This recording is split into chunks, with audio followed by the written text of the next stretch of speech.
ایک شخص رہتا تھا جس کے 3 بیٹے تھے۔ اس شخص نے اپنے ان تینوں بیٹوں کے نام ہجر رکھے ہوئے تھے۔ دن گزرتے رہے حتیٰ کہ اسے مرض الموت نے آن لیا۔ اس نے اپنے تینوں بیٹوں کو بلا کر وصیت کی کہ ہجر کو وراثت ملے گی، ہجر کو وراثت نہیں ملے گی اور ہجر کو وراثت ملے گی۔ اس کے ساتھ ہی اس کی روح قبض ہو گئی۔ یہ خود تو فوت ہو گیا مگر اپنے بیٹوں کو حیرت میں ڈال گیا کہ کیسے فیصلہ کریں کہ ان 2 ہجر کو وراثت ملے اور کس ایک کو نہیں ملے گی۔ تینوں نے فیصلہ کیا کہ شہر جا کر قاضی سے اپنا مسئلہ بیان کرے اور اس سے کوئی حل مانگے۔ تینوں اپنے ذات راہ کے ساتھ شہر کے لیے عازم سفر ہوئے۔ راستے میں انہوں نے ایک ایسے شخص کو دیکھا جو اپنی کسی گم شدہ چیز کو تلاش کرتا پھرتا تھا۔ ان بھائیوں کے پوچھنے پر اس نے بتایا کہ اس کی اونٹنی گم ہو گئی ہے جسے وہ تلاش کرتا پھر رہا ہے۔ ایک ہجر نے پوچھا، کیا تیری اونٹنی ایک آنکھ سے کانی تھی؟ اس آدمی نے کہا، ہاں ایسا ہی تھا۔ دوسرے ہجر نے پوچھا، کیا تیری اونٹنی ایک ٹانگ سے لنگڑی تھی؟ تو اس آدمی نے جلدی سے کہا، بالکل صحیح، میری اونٹنی واقعی ایک ٹانگ سے لنگڑی تھی۔ تیسرے ہجر نے اونٹنی کے مالک سے پوچھا، کیا تیری اونٹنی کی دم کٹی ہوئی تھی؟ تو اس نے خوشی سے کہا، بالکل ٹھیک، میری اونٹنی کی دم بھی کٹی ہوئی تھی، بس اب جلدی سے بتا دو میری اونٹنی کہاں ہے؟ تینوں ہجر نے مل کر جواب دیا، بخدا ہمیں آپ کی اونٹنی کے بارے میں کوئی علم نہیں، ہم نے اسے ہرگز نہیں دیکھا۔ اونٹنی کا مالک ان کی یہ بات سن کر غصے سے پاگل ہو گیا۔ اس نے فیصلہ کیا کہ ان تینوں کو کھینچ کر قاضی کے پاس لے جائے گا۔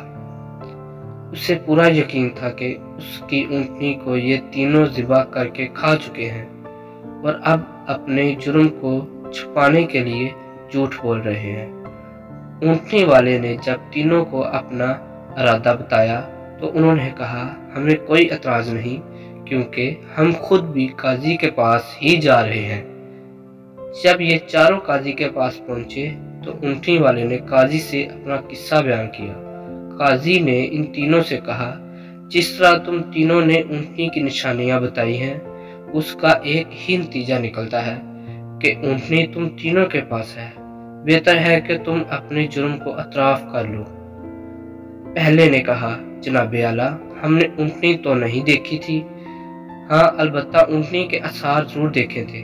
جب میں نے اس سے کہا تھا کہ تیری اونٹنی ایک آنکھ سے کانی ہے تو میں نے دیکھا تھا کہ راستے کے ایک طرف کا گھاس تو خوب چرا ہوا تھا مگر دوسری طرف کا ویسے ہی باامان موجود تھا۔ اس کا ایک ہی مطلب تھا کہ اس شخص کی اونٹنی ایک آنکھ سے کانی ہی رہی ہوگی۔ دوسرے ہجر نے کہا، میں نے دیکھا تھا کہ راستے میں 3 قدم تو گہرے لگے ہوئے ہیں جبکہ چوتھا قدم زمین پر معمولی پڑا ہوا تھا، جس کا مطلب بس اتنا ہی بنتا تھا کہ یہ جانور لنگڑا بھی تھا۔ تیسرے ہجر نے کہا، اونٹ جب راہ چلتے ہوئے اپنا گوبر گراتے ہیں تو دم سے ادھر ادھر بکھیرتے ہیں، جبکہ ہم جس راہ سے آئے تھے وہاں پر گوبر ایک ہی لائن میں سیدھا گرا ہوا تھا، جس کا ایک مطلب ہو سکتا تھا کہ اونٹنی کی دم کٹی ہوئی ہے جو اپنا گوبر دائیں بائیں نہیں پھیلا پائی۔ قاضی نے بغیر کسی دیر کے اس آدمی کی طرف دیکھا اور کہا، تم جا سکتے ہو، تمہاری اونٹنی ان لوگوں کے پاس نہیں ہے اور نہ ہی انہوں نے اسے دیکھا ہے۔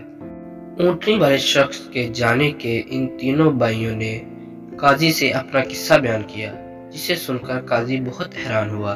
ان تینوں سے کہا، تم آج کی رات مہمان خانے میں ٹھہرو، میں کل تمہیں سوچ کر کوئی حل بتاؤں گا۔ یہ تینوں مہمان خانے میں جا کر ٹھہرے تو انہوں نے محسوس کیا کہ ان کی نگرانی کی جا رہی ہے۔ کچھ دیر کے بعد ان کے لیے کھانا لایا گیا جو گوشت کے پکے ہوئے سالن اور روٹیوں پر مشتمل تھا۔ پہلے نے کھانے کو دیکھتے ہی کہا، یہ سالن کتے کے گوشت کا بنا ہوا ہے۔ دوسرے نے کہا، روٹیاں جس عورت نے پکائی ہیں